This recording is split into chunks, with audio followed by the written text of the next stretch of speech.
Hello, welcome back to another breaking news update. My name is Jimmy Boyd, and you were watching Boyd News. I want to thank you so much for tuning in today. I'm back with some more updates coming out from the war between Russia and Ukraine, and I finally got some information coming from the Kursk region to share with you guys. We've got some big news.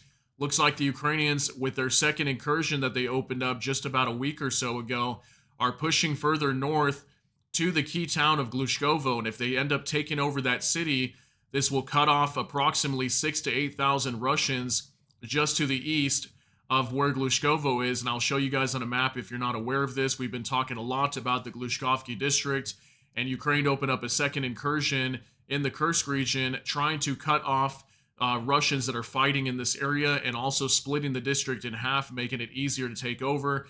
So I finally got some good information coming out from there that we can update you guys on.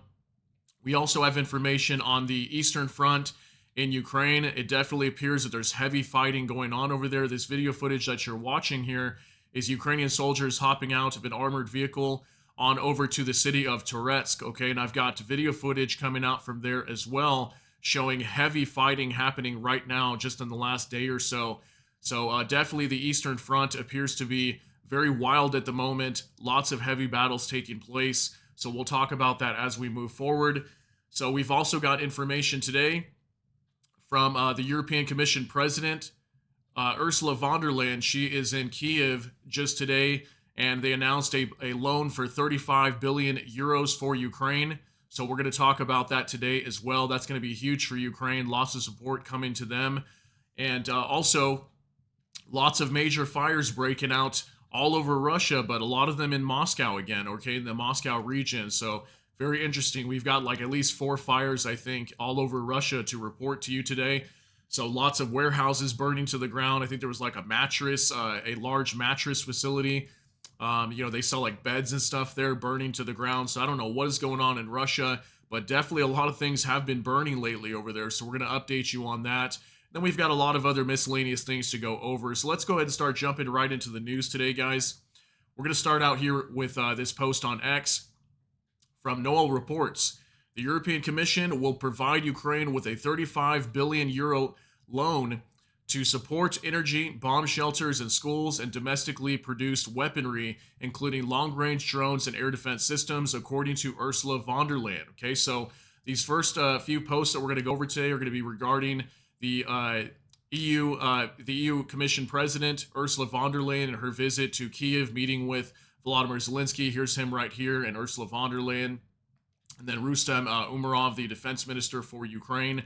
So we're going to talk about some of the support that Ukraine's going to be getting, and some of the statements coming out from Volodymyr Zelensky as well in regards to their meeting, okay? So also up next with War Translated Dmitry, Peace Summit can put an end to this war, which will never become an ellipsis, says Volodymyr Zelensky. So here's a statement of him speaking inside of Kiev. Here's Ursula von der Leyen next to him. So just pay attention to what he has to say in regards to this meeting with the European Commission President. Take a look. І також я хочу подякувати за нашу спільну роботу заради повної реалізації формули миру, єдиний реальний формат завершення війни і дійсно справедливим і тривалим миром. Ми маємо максимально посилити Україну, щоб вже цього року організувати другий саміт миру, саміт, який зможе поставити крапку на цій війні, саме таку крапку, яка ніколи не стане трикрапкою. І ми всі в Європі однаково зацікавлені в мирі. Мир – це не заморозка війни, не будь-які маніпуляції міжнародним правом і мораллю. Мир має бути надійним. І таким буде, ми в цьому впевнені. Я дякую всім, хто нам допомагає. Слава Україні! І також я хочу...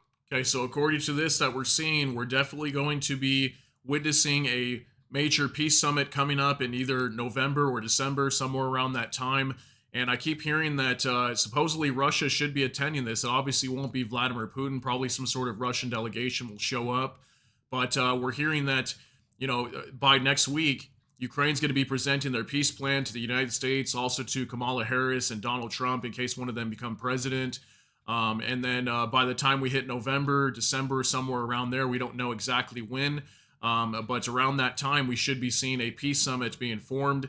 And looks like Russia and Ukraine are going to start negotiating. So We'll have to see what happens there, but next week is going to be a big week. We have the UN General Assembly going on. Volodymyr Zelensky is going to be in the United States, probably doing a speech there as well. Also presenting his victory plan and peace formula to try to end this war. We'll see what happens there. And then we also may hear an update in regards to long-range strikes. But I'm going to show you guys a video here from Sabrina Singh from the Pentagon press secretary, coming out and saying that, most likely we're not going to be seeing Ukraine getting long-range strike capabilities. But who knows? It could change on a dime. Things alter so quickly. It's a very dynamic situation. So it could be a complete opposite conclusion by the end of next week, but we'll show you that here in just a minute. So also from Ursula von der Leyen on X, first thing I do in Kiev is to pay tribute to the fallen defenders of Ukraine over the past 10 years. They are the real heroes who made the ultimate sacrifice for the security of our continent as a whole. We will carry their memories in our hearts and minds. So we've got this picture of Ursula von der Leyen here, laying some flowers at the memorial for all the fallen soldiers inside of Ukraine. So I thought that was nice to show you guys. One of the first things she did when she arrived inside of Kiev, the capital of Ukraine. So we'll move on now.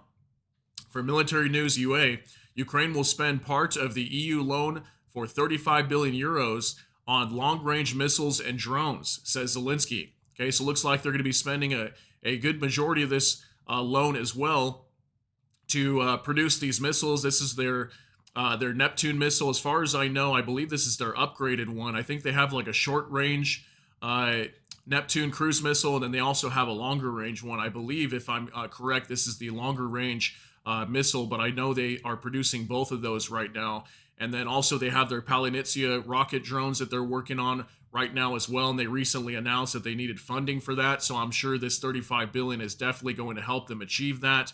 So we're probably going to be seeing more missiles flying into Russia. We just had that video just yesterday and the day before. I was showing you guys of some military barracks or something in the Bryansk region that was struck by what appeared to be some sort of missile, potentially maybe the Palinitsia drone that struck it. So, that could have been what we saw there just the other day. So also, from War Translated Dmitry, currently the entire power plant is being dismantled in Lithuania and transferred to Ukraine in part, said European Commission President Ursula von der Leyen. Okay, so we know that Ukraine is suffering right now in terms of energy, and a large portion of that 35 billion euros as well is going to be helping out Ukraine's energy infrastructure. And it looks like Lithuania is donating an entire power plant over to Ukraine, dismantling one of their own and giving it over to Ukraine. So I thought that was absolutely amazing that they're willing to do that for Ukraine. Lithuania has definitely been a major supporter for Ukraine. They've even come out and said that if Ukraine ever needed their help, literally with troops, they'd be willing to send them. So Lithuania definitely appears to be one of those major countries. And although they're a small Baltic nation, they have committed a large portion of support to Ukraine. Okay, so very big news in regards to that.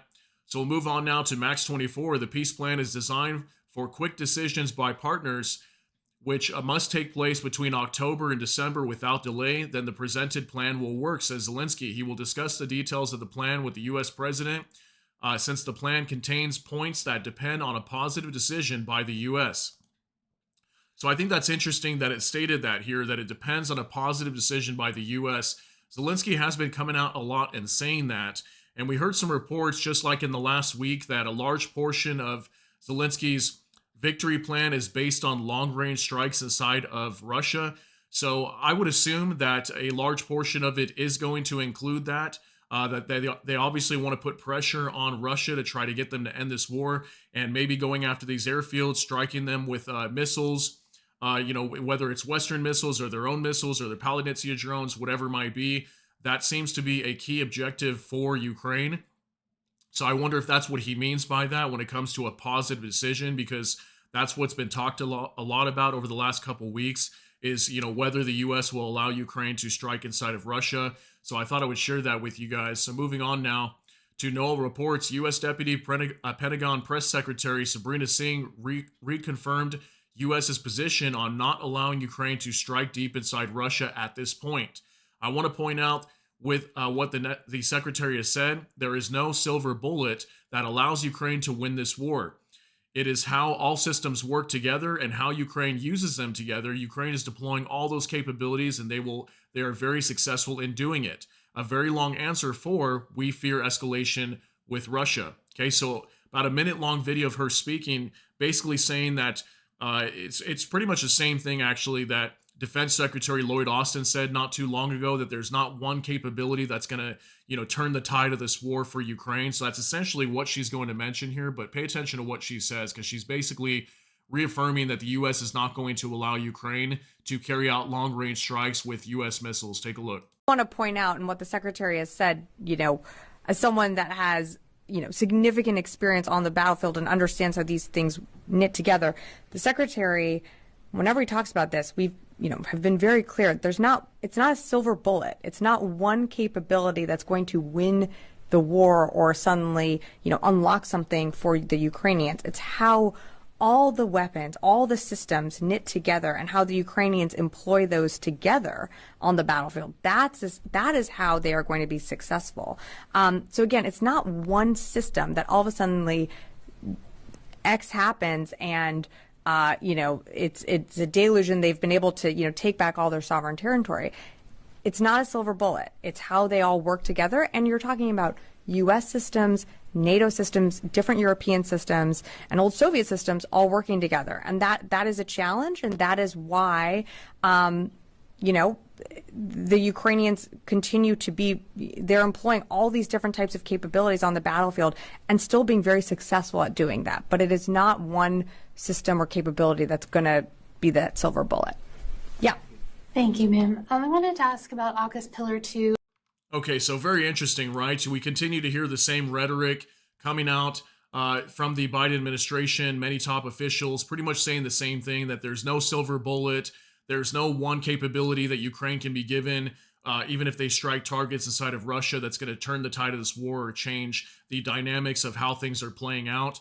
So I don't know what's going to happen. Maybe we'll hear next week that Ukraine is going to be able to strike targets inside of Russia, but it's looking highly likely to me that this is not going to happen. And that if we're also seeing in the next month or so that peace talks are going to begin, it makes me think that maybe we won't see this happen at all. Maybe this is just being drummed up for some sort of reason behind the scenes, and we're seeing this thing play out. But it looks like there's a possibility Ukraine may not be given the ability to strike targets in Russia at all. But we'll see what happens in the coming weeks here. So now we're going to move on. This is from Nexta. 61 of 70 Shaheeds and one Kh-59 air missile were shot down by air defense this night, says the Ukrainian Air Force. According to the military statement, 9 UAVs were locationally lost on Ukrainian territory. Also, Donetsk region was attacked by 3 missiles of an unspecified type. They failed to be shot down. Okay, so this was just in the last 24 hours. Looks like about 70 drones fired into Ukraine coming from Russia. These are Shahed 136/131 drones. And these come from Iran, okay? We've been seeing a lot of this lately. Looks like also a missile was fired as well. So it looks like Ukraine was able to take down most of these. I don't have any reports of damage or anything like that inside of Ukraine. So it looks like they've been doing a pretty good job lately of taking down a lot of these drones that fly into their territory. We've seen anywhere from like 20 upwards of 70 on average drones fired into Ukraine every single day. So also now we're going to move on to the Kursk region, okay? So from Igor Sushko, Kursk offensive, Russian forces are reportedly completely surrounded by the Ukrainian forces in an area roughly 260 square kilometers, including the entire town of Glushkovo. Same river prevents the retreat north while the Ukrainians control the west, south, and east of the cauldron. So this is just a map. It's not the greatest map. I've got a better one to show you here in just a moment of the area that he's talking about. So Glushkovo right here, this is where Ukraine opened up another incursion on the border. This is their second incursion because the other one was opened up down here near Sudza. Ukraine's trying to push up to Glushkovo and cut this area off. There's the same river that runs right around in here where I'm kind of circling. And then there's a bunch of Russians just to the east of here, okay? And that's what they're trying to do, is split this district in half. And Ukraine is also operating more over here to the west of Glushkovo, trying to come in from Tetkino. We talked about that a few days ago. So I've got a better map here to show you guys now. This is from Matt Babiak. Ukraine managed to close the encirclement in the Glushkovo area, pressing the Russian army to same river. The right flank was also cut off. Okay, so this is a much better map to show you guys of the Ukrainians pushing in with their second incursion. So the original incursion is over here, where Sudzha would be.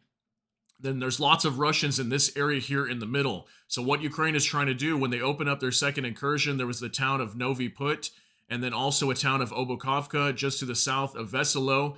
And what we reported probably about 3 days ago is Ukraine has control of Veselo now, and they're starting to move north to Glushkovo, okay? And if they get to Glushkovo and take this town, they can split this entire district in half, okay? This would be the western portion of the district and the eastern. And to the east is where a lot of Russian soldiers are over here right now. And if they push up here and take over Glushkovo and get to the same river, the only way the Russians can get out from this area is a small land corridor that they may still have access to get out up towards Kornevo. If not, they need to use any pontoon bridges that they've constructed, which, as far as I know, they don't have too many of them to get back north past the same river, okay? So this is where the Russians are potentially trapped right now. And from what we've been hearing, there's approximately 6,000 to 8,000 Russian troops just in this area, okay? So definitely Ukraine is getting close to Glushkovo. I also saw some video footage that was coming out from Glushkovo, supposedly, that showed some buildings there that were destroyed. So definitely the Ukrainians are getting very close to Glushkovo. I don't know if they're actually in the town yet, but from what we're hearing, they're definitely getting very close to encircling all these troops here. If not, they have done so already, according to this information, okay? So also from PS01, breaking, Ukrainian and Russian sources report that Ukrainian troops are advancing towards Glushkovo in the same river to close the cauldron. 6,000 Russians are at risk of being completely surrounded. As I wrote earlier, the Ukrainians are dividing the Glushkovo pocket. Okay, so we've got some information here, and it says, in the Kursk direction, Ukrainian forces have begun to bypass the village of Veseloy and are transferring fresh reserves here. The Ukrainian armed forces have begun to bypass the village from the east and move north. The village itself is partially under control of the Russian armed forces, and the main Ukrainian troops are moving towards Glushkovo. There are fierce battles here. Okay, so it looks like heavy fighting happening as the Ukrainians are pushing towards Glushkovo, according to this information. And then also we have this from Denis Yaroslavsky. Greetings to Russian military correspondents from the ZSU. Now, Devils read the manuals to explain how your group of about 6,000 people ended up surrounded in the Kursk region. As a result of heavy fighting, the ZSU managed to close the encirclement of the Glushkovo area at the second stage of the offensive, pressing the Russian army group to the natural barrier of the same river. The right flank was also cut off. We are completing the operation to cut off the crossings and are preparing to close the largest Russian cauldron since the beginning of the full-scale war. So it looks like they're getting very, very close to doing this. If they can fully get into Glushkovo, take complete control over it, get access to the same river, this could, again, essentially cut off all those troops just to the east of Glushkovo that are operating there. And again, 6,000 to 8,000 troops that could be cut off. Very, very big news, okay? We also have this from Bandera Fela. Ukrainian armed forces repelled the enemy west of Novi Put, okay? So Novi Put, again, is this first town that was taken over in the second incursion. Looks like they were encountering some resistance to the west over here, and they were able to eliminate the Russians that were attacking them in this area, which obviously allowed them to move further north, okay? So that was some big news, just came out yesterday. Also from Kornevo, this is also in the Kursk region. We have this report from War Translator Dmitry. In the urban-type settlement of Kornevo, there hasn't been a single day with the presence of the armed forces of Ukraine, yet all the shops, gas stations, pharmacies, and surviving residential buildings have been broken into and looted. Those are the opening words of a collective appeal from the residents of the Kornevo district of the Kursk region of Putin. Locals complain about widespread looting, robbery, violence against residents, theft of cars and agricultural equipment, and even the shooting of dogs that interfered with Russian military personnel entering homes.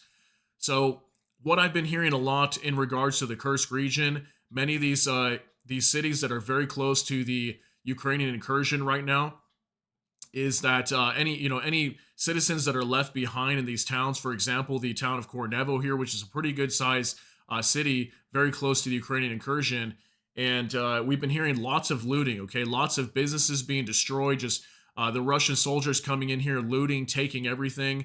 It appears to be just mass chaos in a lot of these towns. And, people's homes are being raided and things taken from them. And as we heard here, somebody's dogs, people's dogs are being shot as well, apparently from some of the Russian soldiers in the area. So we've been definitely hearing a lot of this coming out from the Kursk region lately. So I thought I would share that with you guys. So now also we got this video footage coming out also from the Kursk region from Jurgen Nodit. Something cheerful in the morning, destroyed Russian tanks in the Kursk region. Videos from United 24. So this video does have music, so unfortunately I can't show you any sound. There's no actual video sound, it's just literally music behind this. But as we can see, lots of these Russian tanks sitting on these trailers that were supposed to be transported to the Kursk region. Looks like the Ukrainians were able to intercept these trucks and destroy them before they could even bring these tanks on over to support the Russian troops in that area. We've seen this countless times, and this video just came out recently, just as of yesterday evening, actually, from United 24. Okay, so big video coming out there. Now we're also going to talk about the Eastern Front inside of Ukraine a little bit. So this is from Straya. A total of 70 to 80 armored vehicles and tanks were involved in the Russian attacks today in the Kurkov and Volodar sectors. In the area of responsibility of the 46th Separate Air Mobile Brigade alone, it is reported that at least 15 units of enemy armor were destroyed. Unfortunately, enemy forces managed to capture several positions in the, I'm going to totally butcher these names, guys, sorry, Maximilianivka and Herohivka area, sorry guys, of operations, but failed to achieve an operational breakthrough, which was clearly the intention given the scale of the operation. Update as of 2100 on September 19th. Okay, so this is Herohivka. These are other small towns just southeast of Pokrovsk, a major key town for Ukraine that they've been trying to hold on to. So far, they're still holding it at this moment. They haven't lost it. But it's a key transport hub, rail hub for Ukraine right now. And this is, again, in the Donetsk region, heavy fighting just south of Pokrovsk, southeast, I would say. And according to this information, it looks like a heavy assault from the Russians of Russians attacking in this area, 70 to 80 armored vehicles, okay? So again, heavy fighting happening over here in this area of the Donetsk region. So it appears to be a very tense situation in regards to the battles over here. So now I've got this video footage coming out from Toretsk, from Ozzy Kosak. Russian soldiers are storming the city of Toretsk. Street battles continue from house to house. So we've got a 30-second clip of just massive chaos. You can hear lots of gunfire in the background as these Ukrainian soldiers are running over to this destroyed building. So take a look at this. Pretty insane.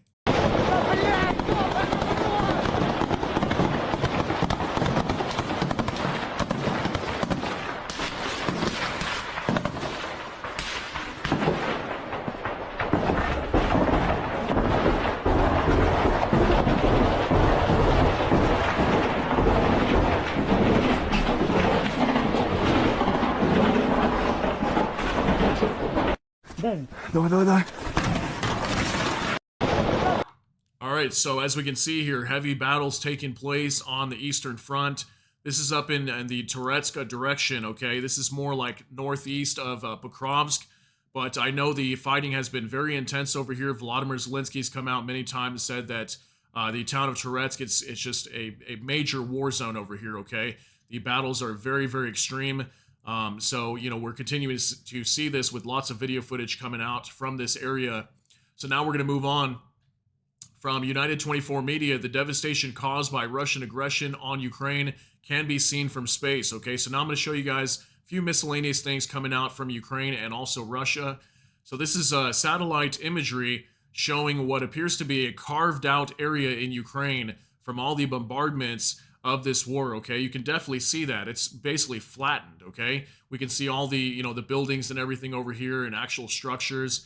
But then right there, it's just completely wiped out, okay? That shows how massive this war has been and how devastating, too, especially with the Russians just pounding these areas. Obviously, Ukraine launching lots of strikes also. But this is where the front line is at. We can definitely see that on this satellite imagery. Isn't that crazy? So also, Max 24, Russian mass media claims a downing of Palyantsia missile drone in the Kursk region. Isn't that interesting? So now, you know, is this an actual Palyantsia drone? I have no idea. You guys let me know what you think down below. But Russian media was claiming this was a Palinitsia drone. This appears to be part of a rocket, I would think. I'm not 100% sure, but it kind of looks like it might be. And you know, your typical drones that we see coming from Ukraine, they usually have propellers on them, not rocket systems. So was this a Palinitsia drone? Let me know what you think down below. I mean, we definitely saw that video footage coming out yesterday, striking that military barracks up in the Bryansk region, and it appeared to sound like a missile coming in. So, but I know Ukraine does have other types of cruise missiles, more than even just what's normally reported, like the Neptune missiles and then their rocket drone. They have some other cruise missiles as well that they're working on in the background. So maybe it was them testing out one of their new missiles they were using. Who knows what they used? So pretty crazy to see that. Also from NOAA reports, within 750 kilometers of Ukraine, there are 6 Russian GRAU arsenals similar to the one in Toropets, which stored thousands of tons of ammunition, according to Defense Express. So I showed you guys this video just the other day of the, I think it was the 107th GRAU arsenal that was blown up by Ukraine.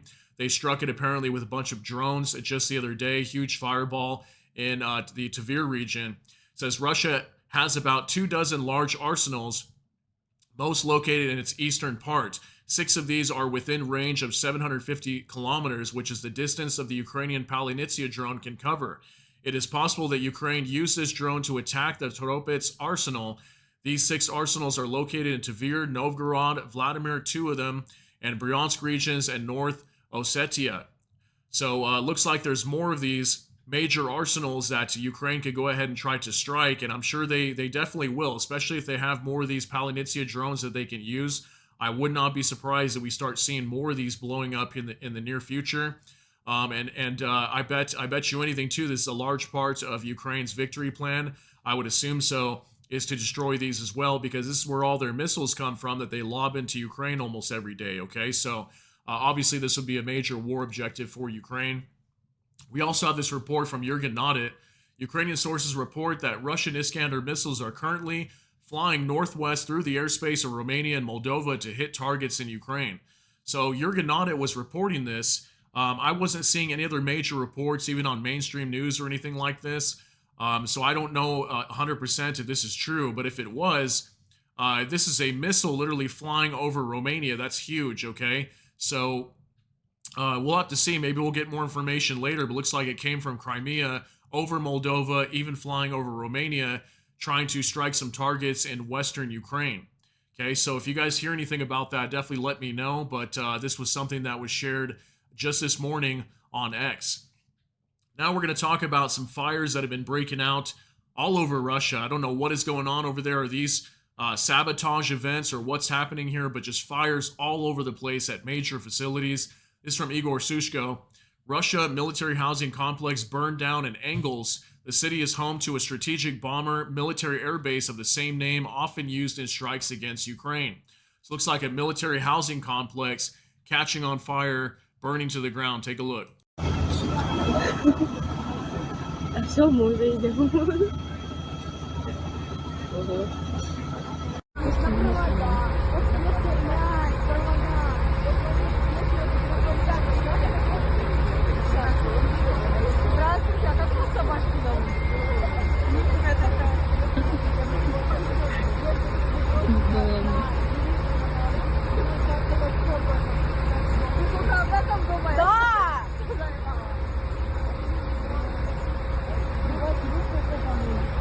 All right, we'll go ahead and stop it there, guys. We can see this thing's burning down, and we don't know how this fire started. We have no idea. But again, lots of fires breaking out all over Russia. We're continuing to see that. I'm going to show you guys, I think, 3 more fires here, actually. Here's another one from Igor Sushko. This came out yesterday. Russia warehouse fire in the Moscow suburb of Mirny, 25 kilometers southeast of the Kremlin. Okay, so very close to Moscow again. Take a look at this.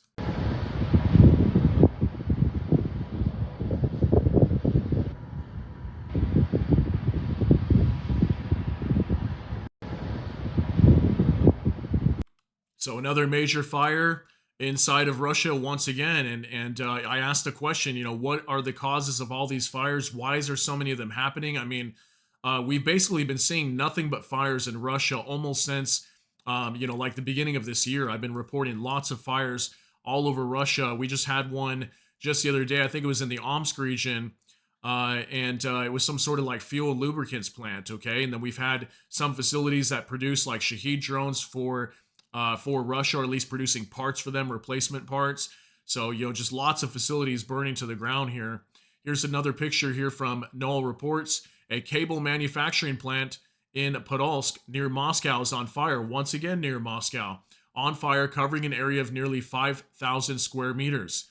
So just what is going on, and how are all these fires not majorly impacting Russia? I mean, just so many key buildings, okay, very important infrastructure like a cable manufacturing plant. How is this not majorly hurting Russia? And as we continue to see this almost every single day, okay, dozens of fires every single week inside of Russia. I think one more here to show you guys. Take a look at this one as well from Igor Sushko. Russia, the nation's largest mattress warehouse, completely burned down in Moscow. So even a place where they're producing beds, the largest mattress warehouse, burned to the ground, guys. Take a look at this as well.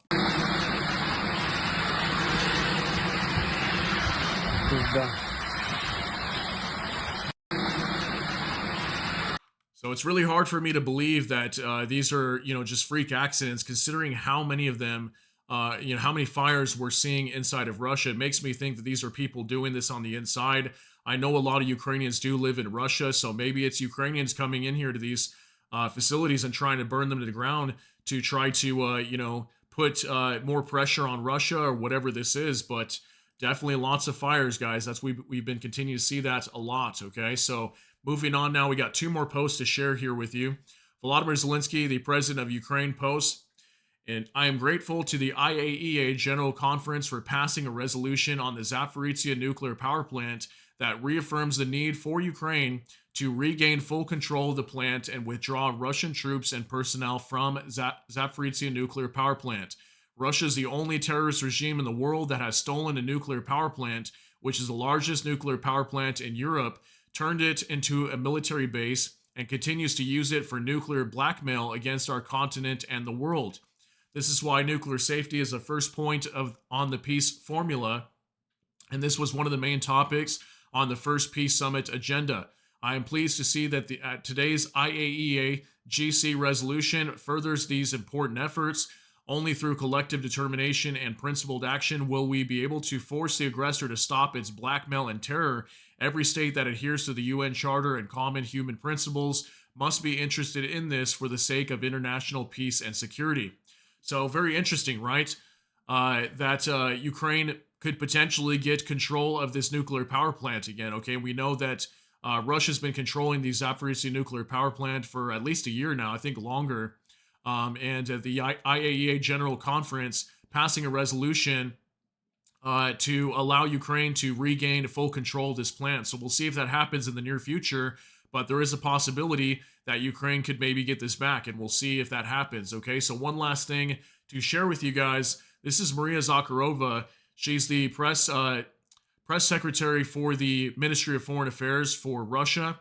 And it says, from War Translated Dmitry, Maria Zakharova claimed that the Ukrainian armed forces have established concentration camps in Kursk Oblast, allegedly forcing local residents into them at gunpoint. That sounds insane, right? Despite the Russian army's extensive experience in Bucha, Irpin, and Mariupol, she was not very convincing. Okay, so many people will probably say she's lying. I'm not going to say, either any way, whether she is lying or she's not. But the reason why I wanted to show you guys this is we had a post yesterday showing that the Russians may be planting mines in some of the dams in the Belgorod region and attempting to possibly blow up some of the dams and blame them on Ukraine.